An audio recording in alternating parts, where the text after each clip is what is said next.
ಇನ್ನು ಯಾವುದೇ ರೀತಿಯಂಥ ಮಾಟಮಂತ್ರ ವಾಮಾಚಾರ ನಿಮಗೆ ತಗಲಿತ್ತು ಅಂತಂದರೆ ಈ ಸಣ್ಣ ತಂತ್ರವನ್ನು ಮಾಡಿಬಿಡಿ.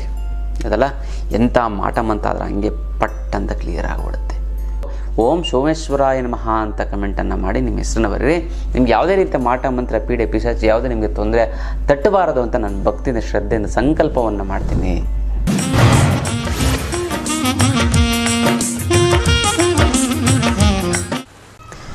ಜೈ ಭಗವಾನ್. ಎಲ್ಲರಿಗೂ ನಮಸ್ಕಾರ. ಓ ಮಹಾದೇವಿ ಚಿದ್ಮಿಷ್ಟು ಪತ್ನಿಚಿಮಹಿ ತನ್ನೋ ಐಶ್ವರ್ಯಲಕ್ಷ್ಮಿ ಪಿಚೋತಿ. ಎಲ್ಲರಿಗೂ ನಮಸ್ಕಾರ. ಇವತ್ತಿನ ವಿಶೇಷ ಸಂಚಿಕೆಯ ಅನೇಕ ವಿಚಾರಗಳನ್ನು ನಾವು ತಿಳ್ಕೊಳ್ಳೋಣ. ಮೊದಲನೇದಾಗಿ ಮುದ್ರೆಗಳು. ಯಾವೊಂದು ಮುದ್ರೆ ಮಾಡಿದ್ರೆ ಏನು ಅನುಕೂಲ ಆಗುತ್ತೆ ಅಂತ ನೋಡೋದಾಯಿತು ಅಂತಂದರೆ ಕಿವಿ ನೋವು ಸರಿಯಾಗಿ ಕೇಳಿಸ್ತಾರಲ್ಲ, ಕಿವಿ ಸೋರುತ್ತೆ, ಯಾವಾಗಲೂ ಕಿವಿ ಒಳಗಡೆ ಹಿಂಗೆ ಹಾಕಬೇಕು ಅನಿಸುತ್ತೆ. ಏನು ಮಾಡೋದಂಥದ್ದು? ಯಾವುದೇ ರೀತಿಯಂಥದ್ದು ಕಿವಿ ನೋವು ಇತ್ತು ಅಂತಂದರೆ ಈ ಶೂನ್ಯ ಮುದ್ರೆ ಮಾಡಿ ನಿಮ್ಮ ಕಿವಿಗೆ ಸಂಬಂಧಪಟ್ಟಂಥ ಯಾವುದೇ ಸಮಸ್ಯೆ ನಿವಾರಣೆ ಆಗುತ್ತೆ. ಯಾವುದು ಆ ಮುದ್ರೆ? ಅದ್ಭುತವಾದಂಥ ಮುದ್ರೆ ಅಂತಂದರೆ ಶೂನ್ಯ ಮುದ್ರೆ.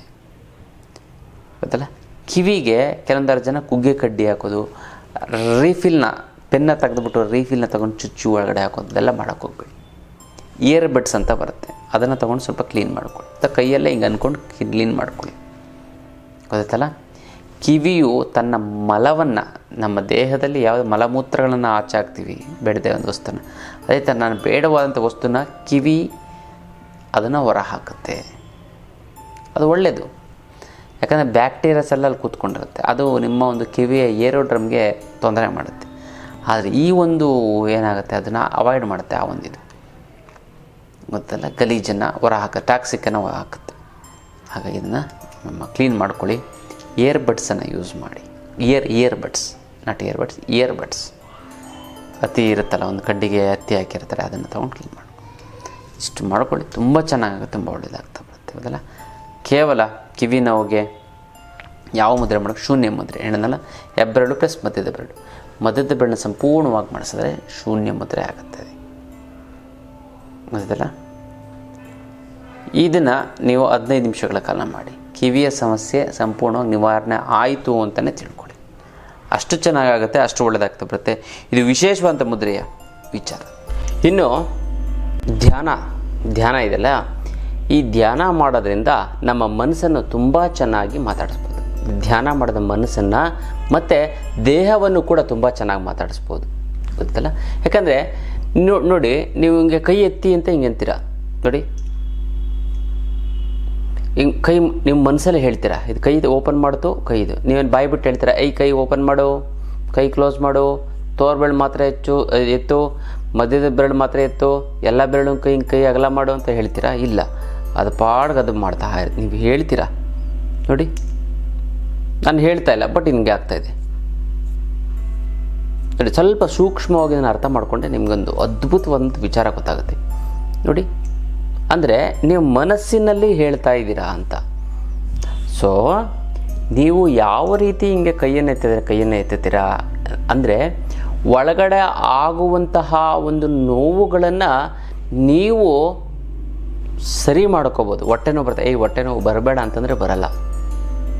ಅದಂಗೆ ಹಿಂಗೆ ಅಂತ ನೀವು ಅದೆಲ್ಲ ತಲೆ ಕೆಡಿಸ್ಕೋಬೇಡಿ. ಸಿಂಪಲ್ಲಾಗಿ ಕಾನ್ಸೆಪ್ಟ್ ನೋಡಿ. ಹಿಂಗಂದರೆ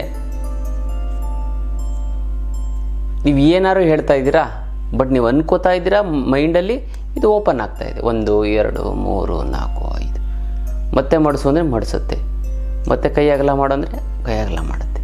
ನಿಧಾನ ಕ್ಲೋಸ್ ಮಾಡು ಅಂತ ಕ್ಲೋಸ್ ಮಾಡಿ, ನೀವು ಹೇಳೋದೇ ಇಲ್ಲ. ಅಂದರೆ ಮನಸ್ಸಿನಲ್ಲಿ ಆಗುವಂಥದ್ದು ದೇಹದಲ್ಲಿ ಯಾವ ರೀತಿ ಆಗುತ್ತೆ ಅಂತ ನೀವು ಅರ್ಥ ಮಾಡ್ಕೊಳ್ಳಿ. ಸೊ ನೀವು ನಿಮ್ಮ ದೇಹವನ್ನು ಚೆನ್ನಾಗಿ ಮಾತನಾಡಿಸಿದರೆ ನೀವು ಹೇಳಿದಾಗೆ ಕೇಳುತ್ತೆ. ಹೊಟ್ಟೆ ಬೊಜ್ಜು ಕಡಿಮೆ ಆಗುತ್ತೆ ಗೊತ್ತಲ್ಲ. ಆದರೆ ಮಾತನಾಡಿಸುವಂತಹ ವಿಧಾನ ನಿಮಗೆ ಗೊತ್ತಿರಬೇಕು ಅಷ್ಟೇ. ಆ ಮಾತನಾಡಿಸುವಂತಹ ವಿಧಾನ ಹೇಗೆ ಗೊತ್ತಾಗುತ್ತೆ, ಹೇಗೆ ಅರ್ಥ ಆಗುತ್ತೆ ಅಂದರೆ ಧ್ಯಾನ ಮಾಡುವುದರ ಮೂಲಕ. ಏನು ಹೇಳಿ? ಧ್ಯಾನ ಮಾಡುವುದರ ಮೂಲಕ ನಿಮ್ಮ ದೇಹವನ್ನು ಚೆನ್ನಾಗಿ ಮಾತನಾಡಿಸಬಹುದು. ಯಾಕೆ ತುಂಬ ಹೊಟ್ಟೆ ತುಂಬುತ್ತೆ, ಚೆನ್ನಾಗಿ ಜೀರ್ಣ ಮಾಡು ಅಂತಂದರೆ ಮನಸ್ಸು ಮಾಡುತ್ತೆ ನೋಡಿ. ಹೌದಲ್ವೇ? ಈಗ ಕೈ ಹಿಂಗೆ ಅನ್ನುತ್ತೆ, ಕೈ ಹಿಂಗೆ ಎತ್ತು ಅಂದರೆ ಹಿಂಗೆ ಎತ್ತು, ನೀವೇನು ಹೇಳೋದೇ ಇಲ್ಲ ನೋಡಿ. ಎಷ್ಟು ಅದ್ಭುತ, ಸಿಂಪಲ್ ಅರ್ಥ ಮಾಡ್ಕೊಳ್ಳಿ. ನೀವು ಇಷ್ಟೊಂದೆಲ್ಲ ಅಂತಂದರೆ ಒಳಗಡೆ ಅಂತ ನರನಾಡಿಗಳೆಲ್ಲ ಹಿಂಗೆ ಕೈ ಎತ್ತುತ್ತೆ. ಒಳಗಡೆಯಿಂದ ನರನಾಡಿಗಳು ಹೆಲ್ಪ್ ಮಾಡದೆ ತಾನೇ ನೀವು ಕೈ ಹಿಂಗೆ ಎತ್ತಕ್ಕಾಗೋದು.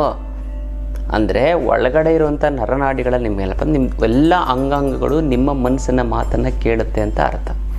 ಹಾಗಾಗಿ ನಿಮಗೆ ದೇಹದಲ್ಲಿ ಯಾವುದೇ ರೀತಿಯಂಥ ನೋವು ಇದ್ದರೂ ಕೂಡ ನೀವು ಕಣ್ಣು ಮುಚ್ಕೊಂಡು ಧ್ಯಾನದ ಮೂಲಕ, ಇವಾಗ ಮಂಡಿ ನೋಯ್ತಾ ಇರುತ್ತೆ, ಮಂಡಿ ನೋವು ಹೊರಟೋಗ್ಲಿ, ಯಾಕೆ ಬೇಕು ನನಗೆ ಪ್ರೀತಿಯಿಂದ ಮಾತಾಡಿಸಿ ಮಂಡಿ ನೋವು ಹೊರಟೋಗ್ಬಿಡುತ್ತೆ. ಗೊತ್ತಾಯ್ತಲ್ಲ? ಇಷ್ಟೇ ಸಿಂಪಲ್ ತಿಳ್ಕೊಳ್ಳಿ. ನಿಮ್ಮ ಲೈಫಲ್ಲಿ ಅದ್ಭುತವಾದಂಥದ್ದನ್ನು ಸಾಧಿಸ್ಬೋದು. ಎಲ್ಲ ಕಾಯಿಲೆಗಳನ್ನು ನೀವು ಕಂಟ್ರೋಲ್ ಮಾಡ್ಬೋದು, ಎಲ್ಲ ಕಾಯಿಲೆಗಳನ್ನು ಹೋಗಿಸ್ಲಾಡಿಸ್ಬೋದು. ಅದು ಅದ್ಭುತವಾದ ಶಕ್ತಿ ನಿಮ್ಮಲ್ಲಿರುತ್ತೆ. ಯಾವ ಮನುಷ್ಯನಿಗೆ ತುಂಬ ದೊಡ್ಡ ಕಾಯಿಲೆ ಬಂದಿರುತ್ತೆ, ಅವನ ಮನಸ್ಸು ಅವನ ಹಿಡಿತದಲ್ಲಿರಲ್ಲ ಅಂತ ತಿಳ್ಕೊಬಿಡಿ ಅಷ್ಟೇ. ಅಲ್ಲ, ಮಾಡ್ಕೊಳ್ಳಿ, ತುಂಬ ಚೆನ್ನಾಗಿ, ತುಂಬ ಒಳ್ಳೆಯದಾಗ್ತದೆ. ಇದು ವಿಚಾರ. ಇನ್ನು ಬರಬೇಕಾಗಿರೋ ದುಡ್ಡು ಬರ್ತಾ ಇಲ್ಲ ಅಂತಂದರೆ, ಕೊಡೋರಿಗೆ ಕೊಡೋಕ್ಕಾಗ್ತಾ ಇಲ್ಲ ಅಂತಂದರೆ, ಸಿಕ್ಕಾಬಟ್ಟೆ ಸಾಲ ಆಗಿತ್ತು ಅಂತಂದರೆ, ಗುರುಗಳೇ ದುಡ್ಡು ನೀರು ಥರ ಖರ್ಚಾಗ್ತಾಯಿದೆ ಗುರುಗಳೇ, ಏನು ಮಾಡೋದು ಅನ್ನೋಂಥದ್ದೇ ಗೊತ್ತಾಗ್ತಾ ಇಲ್ಲ ಅಂತ. ಇದಕ್ಕೆಲ್ಲ ಏಕೈಕ ರಾಮಬಾಣ ಅಂತಂದರೆ ಅದೇ ಅಷ್ಟಲಕ್ಷ್ಮಿ ಯಂತ್ರ.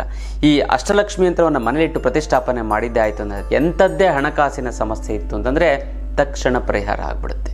ಗೊತ್ತಲ್ಲ? ಮರಗಾಡಲ್ಲಿ ಓಹಿಸಿದ್ದಂಗೆ ಗೊತ್ತಲ್ಲ? ಮತ್ತು ಶತ್ರುಗೆ ರಾಮಬಾಣ ಇದ್ದಂಗೆ. ರಾಮಬಾಣ ಬಿಡ್ತು ಅಂತಂದರೆ ಯಾವುದೇ ಶತ್ರುಗಳು ಮಿಸ್ ಆಗೋಕ್ಕೆ ಚಾನ್ಸೇ ಇಲ್ಲ, ಆ ಥರ ಗೊತ್ತಲ್ಲ? ಮತ್ತು ಇನ್ನು ಭಾಳಷ್ಟು ಜನಕ್ಕೆ, ಗುರುಗಳೇ ನಾವು ಸಾಲ ಸೋಲ ಏನು ಮಾಡಿಲ್ಲ, ಒಂದು ಸೈಟ್ ತೊಗೊಂಡಿಲ್ಲ, ಒಂದು ಮನೆ ಕಟ್ಟಿಲ್ಲ. ಭಾಳಷ್ಟು ಜನ ಹೇಳ್ತಾರೆ, ಗುರುಗಳೇ ನಾವು ಮಕ್ಕಳಿಗೆ MBA ಅದು ಇದು ಏನೇನೋ ಮಾಡಿಸ್ಬೇಕು ಅಂತಿದ್ವಿ, 7-8 ಲಕ್ಷ ಖರ್ಚಾಗುತ್ತೆ. ಅದಿಲ್ಲ ಗುರುಗಳೇ. ಇನ್ನು ಕೆಲವರು ಹೇಳ್ತಾರೆ, ಗುರುಗಳೇ ಮಕ್ಳಿಗೆ ಮದುವೆ ಮಾಡಬೇಕು, ದುಡ್ಡಿಲ್ಲ ಗುರುಗಳೇ. ಮಕ್ಕಳೇನೋ ಬಿಸ್ನೆಸ್ ಮಾಡಬೇಕು ಅಂತ ಇದ್ದಾರೆ, ಅದಕ್ಕೆ ದುಡ್ಡು ಕೊಡು ಅಂತ ಇದ್ದಾರೆ. ಇಲ್ಲ ಅಂತ ಹೇಳಬೇಕಾಗುತ್ತೆ, ಪರಿಸ್ಥಿತಿ ಬಂದ್ಬಿಟ್ಟಿದೆ ಗುರುಗಳೇ. ನಮ್ಮ ಫ್ರೆಂಡ್ಸು ರಿಲೇಟಿವ್ಸ್ ಎಲ್ಲ ಒಡವೆಗಳೆಲ್ಲ ಹಾಕ್ಕೊಂಡು ಕಾರ್ಗಿರೆಲ್ಲ ತೊಗೊಂಡು ತುಂಬ ಚೆನ್ನಾಗಿದ್ದಾರೆ ಗುರುಗಳೇ, ಫಾರಿನ್ ಟ್ರಿಪ್ ಎಲ್ಲ ಮಾಡಿಕೊಂಡು. ಬಟ್ ನಾವು ಇನ್ನೂ ಹಂಗೆ ಇದ್ದೀವಿ. ಬಟ್ ಊಟ ತಿಂಡಿ ಬಟ್ಟೆಗೆ ಏನೂ ತೊಂದರೆ ಇಲ್ಲ, ಆದರೆ ಇಂಪ್ರೂವ್ಮೆಂಟ್ ಆಗ್ತಾಯಿಲ್ಲ. ಅದಕ್ಕೋಸ್ಕರ ಏನು ಮಾಡೋದು ಗುರುಗಳೇ ಅಂತ. ಇದಕ್ಕೂ ತಲೆ ಕೆಡಿಸ್ಕೊಬಿಡಿ. ಇದಕ್ಕೂ ಕೂಡ ಏಕೈಕ ರಾಮಬಾಣ ಅಂತಂದರೆ ಅದೇ ಅಷ್ಟಲಕ್ಷ್ಮಿ ಯಂತ್ರ. ಈ ಅಷ್ಟಲಕ್ಷ್ಮಿ ಯಂತ್ರವನ್ನು ಇಟ್ಟು ಪ್ರತಿಷ್ಠಾಪನೆ ಮಾಡಿದ್ದೆ ಆಯಿತು ಅಂತಂದರೆ ನಿಮ್ಮ ಎಲ್ಲ ಸಮಸ್ಯೆಗಳು, ಹಣಕಾಸಿನ ಸಮಸ್ಯೆಗಳು ಬಗೆಹರಿದು ನೀವು ಇಂಪ್ರೂವ್ಮೆಂಟ್ ಆಗ್ತಾ ಹೋಗ್ತೀರ. ಅಷ್ಟು ಚೆನ್ನಾಗಾಗುತ್ತೆ, ಅಷ್ಟು ಒಳ್ಳೆಯದಾಗುತ್ತೆ ಅಂತಲ್ಲ. ಇದೇ ನೀವೇನು ಮಾಡಬೇಕು ಅಂತಂದರೆ, ಇದಕ್ಕೆ ಮುಟ್ಟು ಕಟ್ಟು ಚೆಟ್ಟು ಮಡಿ ಮೇಲಿಗೆ ಸೂತ್ಕ ಗೀತ್ಕ ವೆಜ್ಜು ನಾನ್ ವೆಜ್ಜು ಜಾತಿ ಗೀತಿ ದಿಕ್ಕು ಗಿಕ್ಕು ಆ ಥರದ್ದು ಏನೂ ಇಲ್ಲ. ಇಟ್ಟೆ ಸಾಕೋ ಕೆಲಸ ಆಗುತ್ತೆ. ದೇವ್ರ ಮನೆಲ್ಲಾರು ಇಡ್ಬೋದು, ಬೀರಿನಲ್ಲಾರು ಇಡ್ಬೋದು. ಪ್ರತಿದಿನ ಪೂಜೆ ಮಾಡಲೇಬೇಕು ಅಂತ ಕಂಡೀಷನ್ ಏನಿಲ್ಲ. ಪೂಜೆ ಮಾಡಲಿಲ್ಲ ಅಂತಂದ್ರೂ ಕೂಡ ನಡೆಯುತ್ತೆ. ಮತ್ತು ಇದನ್ನು ಕೊರೆಯಲ್ಲಿ ಕಳಿಸೋದಕ್ಕಾಗೋದಿಲ್ಲ. ನೇರವಾಗಿ ಖುದ್ದು ನನ್ನ ಭೇಟಿಯಾಗಿ ತೆಗೆದುಕೊಳ್ಬೇಕು, ಅಥವಾ ನಿಮ್ಮ ಕಡೆಯವ್ರನ್ನ ಯಾರು ಕಳಿಸಿ ನಾನು ಅವ್ರಿಗೆ ಕೊಟ್ಟು ಕಳಿಸ್ತೀನಿ, ಅವ್ರು ತುಂಬ ಚೆನ್ನಾಗಾಗ್ತಾರೆ.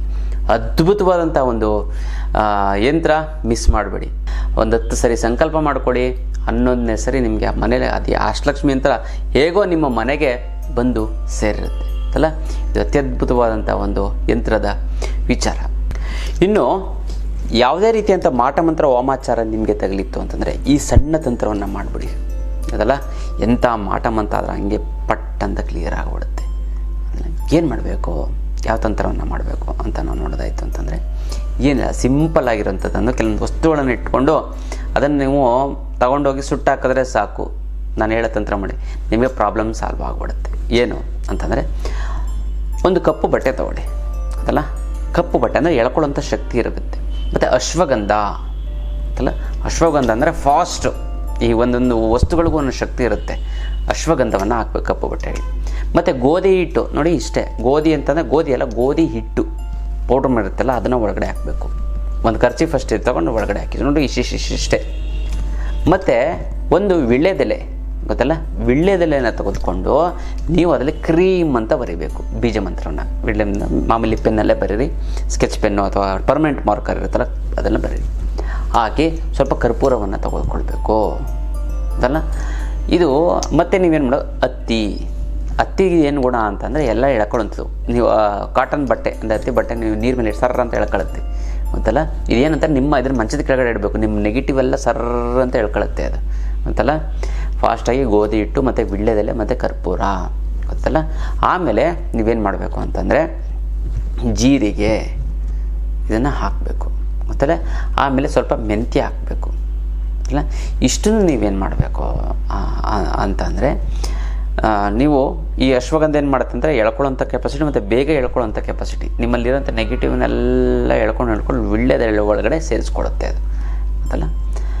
ಅದನ್ನು ನೀವೇನು ಮಾಡಬೇಕು ಅಂತಂದರೆ ಅದನ್ನು ಮಡಿಸಿ ನೀಟಾಗಿ ಗಂಟು ಕಟ್ಟಿ ನೀವು ನಿಮ್ಮ ತಲೆ ಹತ್ರ, ನೆಲದ ಮೇಲೆ ನೀವು ಮಲ್ಕೊಳ್ಳೋದ್ರೆ ತಲೆ ಹತ್ರ, ಇಲ್ಲ ಅಂತಂದರೆ ಮಂಚದ ಕೆಳಗಡೆ, ನಮ್ಮದೆಲ್ಲ ಮೋಲ್ಡೆಡ್ ಮಂಚ ಗುರುಗಡೆ ಅಂತಂದರೆ ತಲೆ ಹತ್ರ ಸೈಡಲ್ಲೇ, ರೈಟ್ ಸೈಡೋ ಲೆಫ್ಟ್ ಸೈಡೋ ಯಾವುದೋ ಒಂದು ಕಡೆ ತಲೆ ಭಾಗದ ಸ್ವಲ್ಪ ಒಂದು ಅರ್ಧ ಅಡಿ 1 ಅಡಿ ಡಿಸ್ಟೆನ್ಸಲ್ಲಿ ಇರಬೇಕು.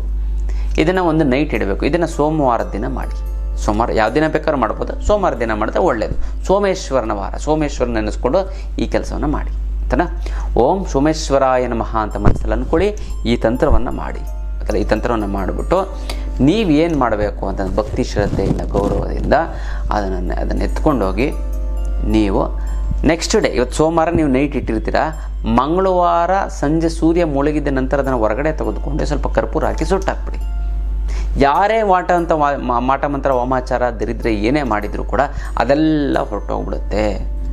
ಹಚ್ಬೇಕಾದ್ರೆ ಓಂ ಸೋಮೇಶ್ವರಾಯ ನಮಃ, ಓಂ ಸೋಮೇಶ್ವರಾಯ ನಮಃ, ಓಂ ಸೋಮೇಶ್ವರಾಯ ನಮಃ ಅಂತ ಭಕ್ತಿಯಿಂದ ಕೇಳ್ಕೊಳ್ಳಿ. ಫಸ್ಟ್ ಕ್ಲಾಸ್ ಆಗುತ್ತೆ, ತುಂಬ ಚೆನ್ನಾಗಾಗುತ್ತೆ ಅಲ್ಲ. ನಾವು ಮಾಡ್ಕೊಳ್ಳಿ, ತುಂಬ ಚೆನ್ನಾಗುತ್ತೆ, ತುಂಬ ಒಳ್ಳೆಯದಾಗ್ತಾ ಬರುತ್ತೆ ಗೊತ್ತಲ್ಲ. ಇದು ವಿಶೇಷವಾದಂಥ ಒಂದು ತಂತ್ರದ ವಿಚಾರ. ಅದು ಮಾಟ ಮಂತ್ರದನ್ನು ರಿಮೂವ್ ಮಾಡ್ಕೊಳ್ಳೋಂಥ ತಂತ್ರ. ಮತ್ತು ನೀವು ಓಂ ಸೋಮೇಶ್ವರಾಯ ನಮಃ ಅಂತ ಕಮೆಂಟನ್ನು ಮಾಡಿ ನಿಮ್ಮ ಹೆಸರನ್ನು ಬರೀರಿ. ನಿಮ್ಗೆ ಯಾವುದೇ ರೀತಿಯ ಮಾಟ ಮಂತ್ರ ಪೀಡೆ ಪಿಶಾಚಿ ಯಾವುದೇ ನಿಮಗೆ ತೊಂದರೆ ತಟ್ಟಬಾರದು ಅಂತ ನಾನು ಭಕ್ತಿಯಿಂದ ಶ್ರದ್ಧೆಯಿಂದ ಸಂಕಲ್ಪವನ್ನು ಮಾಡ್ತೀನಿ ಗೊತ್ತಲ್ಲ. ಮಾಡ್ಕೊಳ್ಳಿ, ತುಂಬ ಚೆನ್ನಾಗಿ ತುಂಬ ಒಳ್ಳೆಯದಾಗ್ತಾ ಬರುತ್ತೆ ಗೊತ್ತಲ್ಲ. ಇದು ವಿಶೇಷವಾದಂಥ ಒಂದು ತಂತ್ರದ ವಿಚಾರ. ಇನ್ನು ಹಣಕಾಸಿನ ಸಮಸ್ಯೆಯನ್ನು ನೀವು ಅಷ್ಟಲಕ್ಷ್ಮಿ ಅಂತ ತೆಗೆದುಕೊಂಡು ಬಗೆಹರಿಸ್ಕೊಬಿಡ್ತೀರಿ. ಜೀವನ ಸಮಸ್ಯೆಗೆ ಯಂತ್ರ ಮಂತ್ರ ತಂತ್ರ ಮತ್ತು ಮುದ್ರಾ ಯೋಗ ಶಿಬಿರ ಇದು ನೀವು ಅಟೆಂಡ್ ಮಾಡ್ತು ಅಂತಂದರೆ ಸಾಕು, ಅದು ಎಂಥದ್ದೇ ಸಮಸ್ಯೆ ಇದ್ದರೂ ಕೂಡ ನಿವಾರಣೆ ಆಗಿಬಿಡುತ್ತೆ. 3 ಕಾರಣಗಳಿಗೋಸ್ಕರ ನೀವು ಇದನ್ನು ಅಟೆಂಡ್ ಮಾಡಬೇಕು. ಒಂದು, ಎಲ್ಲ ರೀತಿಯಂಥ ಸಮಸ್ಯೆಗಳು ಸಂಪೂರ್ಣವಾಗಿ ನಿವಾರಣೆ ಮಾಡ್ಕೊಳ್ಳೋದಕ್ಕೆ, ಮತ್ತು ಆ ರೀತಿ ಸಮಸ್ಯೆಗಳು ಬರದೇನಂಥ ರೀತಿಯಲ್ಲಿ ತಡೆಯೋದಕ್ಕೆ, ಮತ್ತು ನಿಮಗೆ ಸಂಬಂಧಪಟ್ಟಂಥ ವ್ಯಕ್ತಿ, ಅಕ್ಕ ತಂಗಿ ಅಣ್ಣ ತಮ್ಮ ಬಂಧು ಬಳಗ ರಿಲೇಟಿವ್ ಫ್ರೆಂಡ್ಸು ಇವ್ರುಗಳಿಗೆ ಏನಾದ್ರು ಸಮಸ್ಯೆ ಆಗಿತ್ತು ಅಂದರೆ ನೀವು ಈ ತಂತ್ರವನ್ನು ಮಾಡಿ ಅವರೇ ಸಮಸ್ಯೆಗಳನ್ನು ಬಗೆಹರಿಸ ಅದ್ಭುತವಾದಂಥ ತಂತ್ರಗಳನ್ನು ಹೇಳ್ಕೊಡ್ತೀನಿ. ಆ ತಂತ್ರವನ್ನು ಮಾಡ್ತು ಅಂತಂದರೆ ಸಾಕು. ಇದು ಕರ್ಮ ಕಳೆಯುವಂತಹ ಒಂದು ಶಿಬಿರ ಗೊತ್ತಲ್ಲ. ಯಾವುದೇ ಕಾಯಿಲೆ ಇತ್ತು ಅಂತಂದರೆ ಆನ್ ದಿ ಸ್ಪಾಟ್ ನಿಮಗೇನ ಮಂಡಿ ನೋವು ಕೈ ನೋವು ಇತ್ತು ಅಂತಂದರೆ ಅಲ್ಲೇ ಕಡಿಮೆ ಆಗುತ್ತೆ. ನೀವು ನೋಡ್ಬೋದು. ನಾನು ಮಾಡಲ್ಲ, ನಿಮ್ಮ ಕೈಲೇ ಮಾಡಿಸ್ತೀನಿ, ಅವ್ರಿಗೆ ಸಮಸ್ಯೆ ಬಗೆಹರಿಯುತ್ತೆ. ಅಂಥದ್ದು ಅದ್ಭುತವಾದಂಥ ಶಿಬಿರ ಮಿಸ್ ಮಾಡದೆ ಬನ್ನಿ ಗೊತ್ತಲ್ಲ. ಇದು ಮುದ್ರೆ ಹೇಳ್ಕೊಡ್ತೀವಿ. BP ಶುಗರ್ 2-3 ದಿನದಲ್ಲಿ ನಾರ್ಮಲ್ ಬಂದುಬಿಡುತ್ತೆ. ಮತ್ತು ಥೈರಾಯ್ಡ್ ಮತ್ತು ಟಾನ್ಸಿಲ್ಸು ಕೇವಲ 1.5 2 ತಿಂಗಳ ನಾರ್ಮಲ್. ಗ್ಯಾಸ್ಟ್ರಿಕ್ ಸಮಸ್ಯೆ 7 ದಿನದಲ್ಲಿ ನಿವಾರಣೆ ಆಗಿಬಿಡುತ್ತೆ ಗೊತ್ತಲ್ಲ. 10 ರಿಂದ 15 ದಿನದಲ್ಲಿ ಅಸ್ತಮ ಅನ್ನೋದು ಕ್ಯೂರ್ ಆಗುತ್ತೆ. 20 ರಿಂದ 21 ದಿನಗಳ ಪೈಲ್ಸ್ ಮತ್ತು ಪಿಸ್ತುಲಾ ಪ್ರಾಬ್ಲಮ್ಮು ನಿವಾರಣೆ ಆಗ್ತಾ ಬರುತ್ತೆ ಗೊತ್ತಲ್ಲ. ಅಸ್ತಮ ನಿವಾರಣೆ ಆಗಿಬಿಡುತ್ತೆ ಮೇಯ್ನಾಗಿ ಗೊತ್ತಲ್ಲ. 1 ತಿಂಗಳೊಳಗೆ ಬೆನ್ನೋವು, ಸೊಂಟ ನೋವು, ಮಂಡಿ ನೋವು, ಆರ್ಥರೈಟಿಸ್ ಮತ್ತು ಸರ್ವಿಕಲ್ ಸ್ಪಾಂಡಲೈಟಿಸು, ಹೆಣ್ಮಕ್ಳಿಗೆ periods problem, white discharge, fibroids, migraine ಎಲ್ಲವೂ ಕೂಡ ನಿವಾರಣೆ ಆಗುತ್ತೆ. ಅದ್ಭುತವಾದಂಥ ಒಂದು ಶಿಬಿರ ಮಿಸ್ ಮಾಡದೆ ಬನ್ನಿ ಗೊತ್ತಲ್ಲ. ಹಣಕಾಸಿನ ಸಮಸ್ಯೆಗೆ ಅಷ್ಟಲಕ್ಷ್ಮಿ ಯಂತ್ರ, ಜೀವನದ ಸಮಸ್ಯೆಗೆ ಮತ್ತು ಆರೋಗ್ಯದ ಸಮಸ್ಯೆಗೆ ಈ ಯಂತ್ರ ಮಂತ್ರ ತಂತ್ರ ಶಿಬಿರ ಗೊತ್ತಲ್ಲ.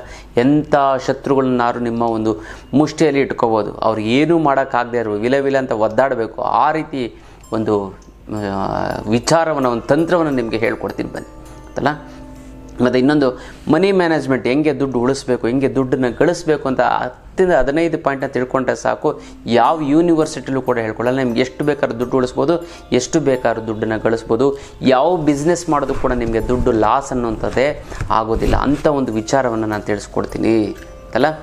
ಯಾವ ಒಂದು ಮೇಯ್ನಾಗಿ ಯಾವ್ಯಾವ ಸಮಸ್ಯೆಗಳು ನಿವಾರಣೆ ಆಗುತ್ತೆ, ಕೆಲಸ ಕಾರ್ಯಗಳಲ್ಲಿ ಯಶಸ್ಸು ಸಿಗುತ್ತೆ, ಜಯ ಸಿಗುತ್ತೆ. ಮತ್ತು ನೀವು ಯಾವುದೇ ಕೆಲಸ ಕೈ ಹಾಕಿದ್ರೂ ಕೂಡ ಸಕ್ಸಸ್, ಮುಟ್ಟಿದ್ದೆಲ್ಲ ಚಿನ್ನ ಆಗುತ್ತೆ. ಗಂಡ ಹೆಂಡತಿ ದಾಂಪತ್ಯ ಸಮಸ್ಯೆಗಳು ಸರಿ ಹೋಗುತ್ತೆ. ಮತ್ತು ಶತ್ರುಬಾಧೆ ನಿವಾರಣೆ ಆಗಿ ನೀವು ಹೇಳ್ದಂಗೆ ಕೇಳ್ತಾರೆ ಗೊತ್ತಲ್ಲ.